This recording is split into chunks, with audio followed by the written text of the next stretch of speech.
다음 이슈 짚어보도록 하겠습니다. 양대 노총, 그러니까 민주노총과 한국노총이 현재 만 60세인 정년을 65세로 연장하는 법안을 올해 안에 입법을 강행하라라고 공식적으로 요구하고 나섰습니다. 사실 이 문제는 단순히 일자리를 오래 보장하자라는 차원을 넘어서 기업 부담이라던가 청년 고용 또 세대 간 형평성까지 맞물려 있는데요. 이 문제 좀 자세하게 짚어보도록 하겠습니다. 자, 노동계의 이러한 압박 어떻게 보셨습니까?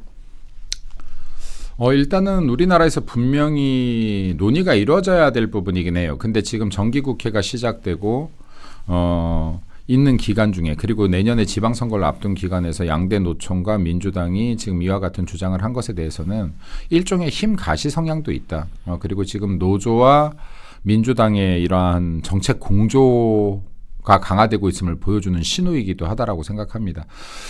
그럼에도 불구하고 지금 이 주제는 좀 피해갈 수 없는 주제라고 개인적으로는 생각을 하거든요. 왜냐하면 이게 인구 구조의 변화가 계속 일어나고 있기 때문에 실제 고령층에 대한 이 일자리의 보장도 분명히 필요한 부분이 있다. 근데 이때 반대급부로 문제가 발생하는 게 있어요. 청년들의 일자리의 새로운 창출 부분이 막힌다라는 겁니다. 이게 지금 우리나라뿐만이 아니라 세계 각국에서 굉장히 문제가 되거든요.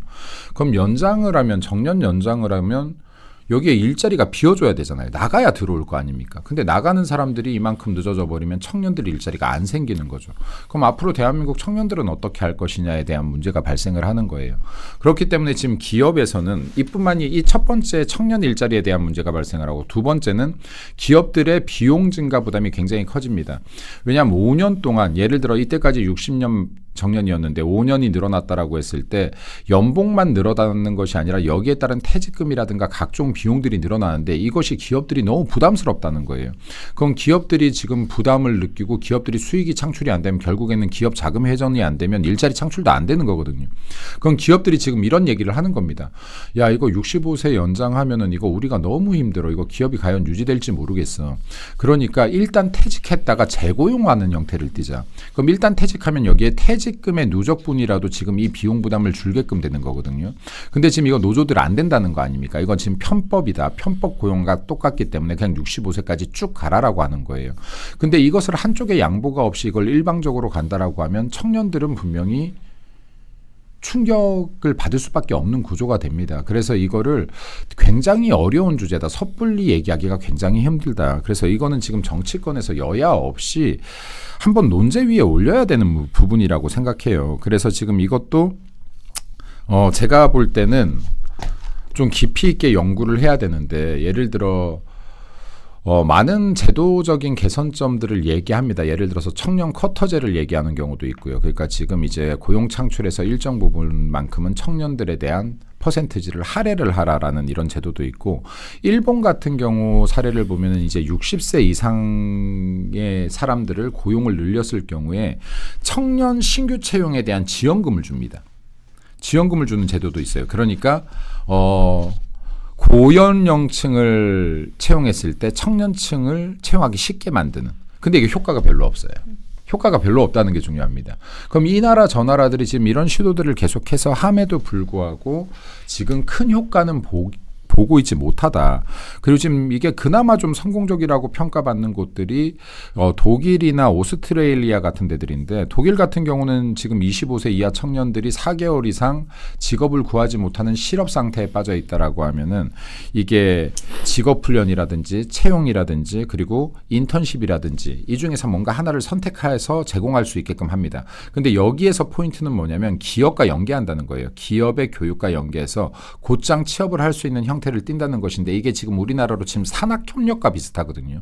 근데 우리나라 산학협력이 그렇게 또 큰 효과를 가져오지 못하고 있어요. 이게 실질적으로 기업의 수요에 필요한 교육이 일어나야 되는데 이것이 형식에 그치는 경우가 많다. 이 부분도. 그리고 뭐 오스트레일리아도 마찬가지의 경우인데 우리나라랑 직접적으로 완벽히 비교하기는 힘들다. 그렇다면 우리나라가 가야 될 방향이 무엇이냐를 저는 이 부분에서 논제를 분명히 끌어내야 된다라고 봅니다. 그러니까 이걸 지금 65세까지 정년 무조건 늘려야 된다 말아야 된다의 문제가 아니라 이것을 어떻게 해야지 지금 청년 고용을 막는 것과 상충되는 지점들을 해소할 수 있을 것이냐를 지금 짚고 넘어가야 되는 중요한 문제이다. 그렇기 때문에 제가 볼 때는 당장의 65세 이상으로 고용이 정년을 연장하는 것보다는 이 급여 체제의 좀 유연성과 함께 이거는 논의돼야 될 부분이다. 그러니까 임금 피크제라든지 그리고 임금 피크제를 통해서 조금 절감된 비용들을 청년들을 채용하는 데 쓴다든지 그리고 지금 더 장기적으로 봤었을 때는 청년 위주의 일자리가 발생할 수 있는 신산업들의 국가가 투자를 해서 이거를 이끌어내서 일자리를 창출해내야 됩니다. 결국에는. 근데 이러한 과제들은 감히 섣불리 저 한 명이 여기에서 막 다 정답을 내릴 수는 없겠지만은 여야가 이런 문제만큼은 좀 빠르게 머리를 맞대야 된다. 왜냐하면 이게 진짜로 한 20년 후면은 가장 심각한 대한민국의 사회 문제로 부각될 것이기 때문에 지금부터 이런 부분은 좀 여야가 허심탄회하게 좀 얘기를 해서 청년들이 희망을 가질 수 있게 그리고 고령자들도 내가 좀 더 안심하고 살 수 있는 대한민국이 되게 논의해야 될 주제라고 봅니다. 네. 네. 섣부르게 말하기가 굉장히 어렵네요. 네. 지금 제가 다시 한번 말씀드리자면 민주당에서 지금 추진하고 있는 정년 연장안에는 바로 단계적 인상안이 아주 유력하게 추진되고 있는데요. 정년을 매년 1년씩 연장해서 65세로 맞추는 대신 특정 시점까지는 기업이 요구하는 퇴직 후 재고용 제도를 한시적으로 병행하자는 겁니다. 자, 지금 김채곤님께서 청년 일자리 문제에 대해서 말씀을 해주셨는데요. 또 기업 입장에서는 인건비 부담이 좀 폭발적으로 늘어나는 것 아니냐 이런 우려도 나오고 있거든요. 기업적 측면에서는 어떻게 보십니까? 그렇죠. 우리나라는 호봉제를 기본으로 하는 기업들이 많기 때문에 임금 경직성이 굉장히 세죠. 그렇기 때문에 그 임금 경직성 해소 방안 없이 이렇게 정년 연장을 해버리면 굉장히 기업으로서는 골치 아픈 문제가 발생합니다. 그러면 고임금자를 65세까지 계속 고용해야 된다는 그러한 부담이 발생하기 때문에 기업으로서는 이게 쉽지 않은 길이고 모험적인 정책이기 때문에 기업의 생산성을 굉장히 옥죄할 수가 있습니다. 그래서 기업 입장에서 지금 거부감이 굉장히 큽니다. 왜 거부감이 큰가 하면 이런 임금 경직성을 해소를 해버린다면 또 반발이 일어나기 때문에 지금 정부나 더불어민주당은 제가 볼 때는 임금 경직성 해소 방안을 별로 마련해 주지 않을 것 같습니다. 그렇기 때문에 이런 걱정이 드는데 지금 집권 세력은 여러 정책에서 노동을 생각하기보다는 노동조합을 먼저 생각하죠. 그렇기 때문에 지금 비판을 많이 받는데 이 정년 연장도 노동을 생각한 것이라기보다는 지금 기득권을 가진 대기업 노조 그러니까 민주노총의 주축인 대기업 노조의 말을 좀 들어서 이렇게 일방적인 좀 정년 연장이 되고 있다는 그런 비판도 상당히 많습니다. 그렇기 때문에 정부가 이 문제를 논의를 하려면 노동의 문제로 접근을 해야지 노동조합의 기득권을 보장해 주려는 그런 생각을 해서는 굉장히 곤란하다. 그렇기 때문에 정부가 지금까지 지금 집권 세력이 노란봉투법을 한 것을 보면 노동조합에 대해서 굉장히 우호적이고 전체 노동에 대해서는 별로 생각을 하지 않고 있다. 그렇기 때문에 지금 불만이 많고 20대의 불만이 엄청나게 많은 것이거든요. 20대 일자리 결국 뺏어서 노동시장을 엉망으로 만들려고 하는 것 아니냐. 이것이 바로 20대들의 분노인데 그 부분에 대해서 정부가 지금 이 집권 세력이 과연 어떤 대안을 갖고 있는지 저는 굉장히 궁금한데 제가 볼 때는 지금 이 정년 연장안은 제가 볼 때는 노조의 기득권만 늘려줄 가능성이 있다. 그렇기 때문에 이 청년 일자리를 문제를 해결할 수 있는 노동의 문제는 지금 접근조차 되지 않고 있다. 그렇기 때문에 지금의 양대 노총이 제안하는 정년 연장은 서로 상생하는 정년 연장이 아니라 노조의 기득권을 보장하는 그런 비판에 휩쓸릴 수 있기 때문에 지금 밑동부터 다시 생각을 해봐야 된다. 그렇기 때문에 저는 이 부분에 대해서는 이 논의가 사회적 공론화를 통해서 수기민주주의를 통해서 정말 오랜 기간 동안 공론화를 통해서 토론을 해야지 지금 이런 식으로 양대 노총이 제안을 해서 그냥 65세로 갑시다 이렇게 해서는 기업에도 굉장히 큰 부담 그리고 청년 일자리를 구하고자 하는 우리 젊은 층에게도 굉장히 재앙이 될 수 있다. 그렇기 때문에 이 부분은 접근이 굉장히 신중해야 됩니다. 그러니까 이 부분에 대해서 지금 양대 노총이 제안을 해서 지금 집권 세력이 논의를 한다고 하지만 이건 뭐 장기 과제로 가야 된다. 이건 뭐 그냥 하루아침에 뚝딱 정책을 내서는 굉장히 너무나 많은 피해자가 발생할 수 있기 때문에 좀 신중하기를 제가 촉구를 합니다. 이게 결국에는요 과제가 일자리 나눠 먹기가 되면은 답이 없어요. 일자리 나눠 먹기가 되면 답이 없고 우리나라 같은 경우에는 그래도 인구수가 뭐 5천만 정도 되고 지금 2023년 기준으로 23만 명 정도가 태어난 것인데 우리나라 같은 경우는 원래 자원 없이 인적 자원으로도 지금 계속해서 성장해 왔던 나라 아니겠습니까? 그래서 지금 우리가 조금 발빠르게 대처한다라고 하면 청년에 대한 직무 창출형 청년에 대한 직무 창출을 할 수 있는 연계형 공공투자 같은 것들을 확대를 미리 할 수 있는 부분들이 있다라고 봐요. 그러니까 이거 어느 정도 대응을 해낼 수 있다. 다른 나라보다 훨씬 더 성공적인 사례를 만들 수 있는 방법이 분명히 있다라고 봅니다. 근데 중요한 것은 대한민국 정치가 이걸 안 돕는 거예요. 여야가 맨날 싸우니 여야가 맨날 싸우느라고 이런 정책 연구할 시간이 없어요. 정책 연구는 안 해요. 그리고 뭐 청년 인턴이라든지 지금 스타트업 지원이라든지 그리고 디지털 전환 프로젝트 의무 배분이라든지 여러 가지 방식들이 있을 수가 있는데 명확한 것은 일자리 나눠 먹기형으로는 사실 연세가 많은 분들도 정년이 좀 늘어나도 여전히 힘들고 그리고 젊은 층들은 일자리 못 구해서 힘들고 양질의 일자리를 못 구해서 힘들고 이 악순환이 계속될 것이다. 다시 한번 강조하지만은 이런 미래 세대와 관계된 부분에 대해서만큼은 좀 여야가 진지하게 좀 머리를 맞대고 정책들을 장기적인 관점으로 좀 입안해 갔으면 좋겠다라는 말씀드립니다. 네. 네, 이렇게 다양한 우려 속에서도 그래도 정년 연장이 필요하다 이런 목소리는 계속 나오고 있는데요. 저출생 고령화가 가장 큰 이유입니다. 사실 요즘 60대면 예전 50대처럼 좀 느껴지는 느낌인데 건강 상태나 또 근로 의지도 과거와는 비교가 안 될 정도로 좋아지는 모습이 보이고 있죠. 그래서 이제는 노인이 아니라 중장년층으로 부르자 이렇게 나올 정도인데 이런 현실 속에서 정년 연장 해야 되지 않을까요? 정년 연장은 가야 될 길은 맞습니다. 왜냐하면 우리 국민연금이 65세 그리고 1995년 이후에 입사한 공무원들도 공무원연금을 지금은 그 이전 95년 이전에 공무원에 입직하신 분들은 공무원연금을 60세부터 받지만 그 이후에 공무원이 된 분들은 65세부터 받습니다. 그렇기 때문에 5년의 크레바스 그러니까 연금 갭이 발생하죠. 그렇기 때문에 이 부분에 대해서는 사실 뭐 사회적으로 공론화가 필요한 건 맞습니다. 그런데 지금 그렇게 된다면 이분들이 정년 연장을 했을 때 제가 아까 말씀드린 것처럼 임금은 그럼 어떻게 할 거냐? 그 임금을 처음 1호봉부터 다시 시작할 거냐? 아니면은 계속해서 내가 받던 호봉에서 추가로 더 쌓아갈 것이냐? 이런 부분은 굉장히 민감하거든요. 그러니까 왜냐하면 노동의 질을 따져봤을 때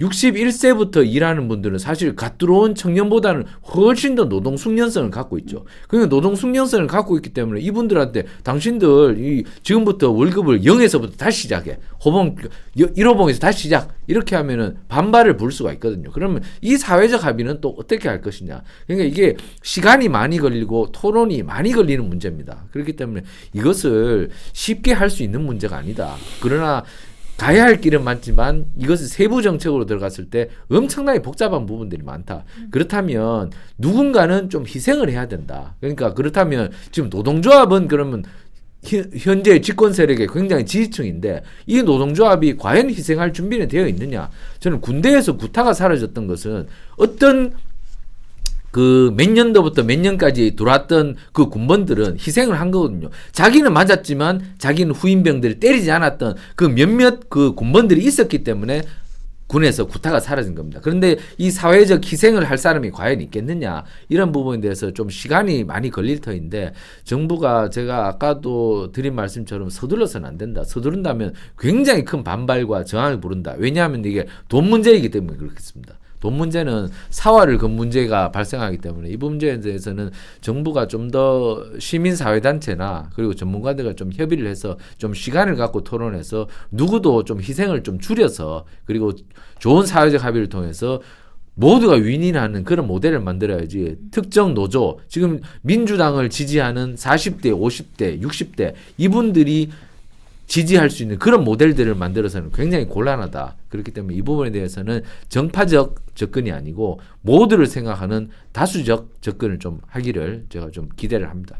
네, 지금 뭐 정년을 논하기 전에 노동시장 구조 개편이 더 시급하다 이렇게 말씀해 주셨는데요. 좀 어떻게 생각하십니까? 당연한 말이죠. 노동시장에 대한 이 유연성 굉장히 필요하고요. 왜냐하면 이게 결국에는 다 정부가 정책이라고 내놓는 것들 자체가 기업에 부담을 주는 거예요.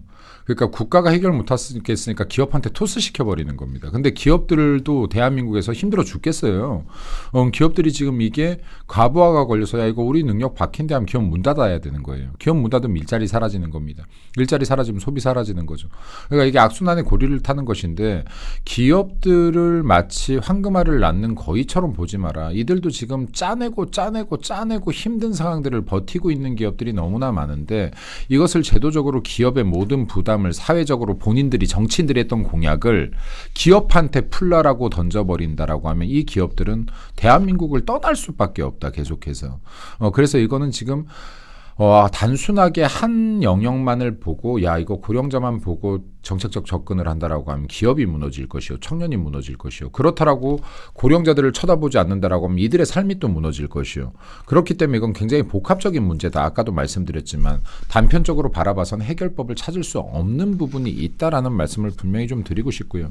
그리고 아까 앵커님이 하셨던 말씀에는 굉장히 공감해요. 요즘에 너무 젊어요. 그러니까 지금 65세라고 하셔도 뭐 여기 그 의사들의 말에 의하면 생물학적 나이를 마이너스 15를 내야 된다는 소리가 있어요.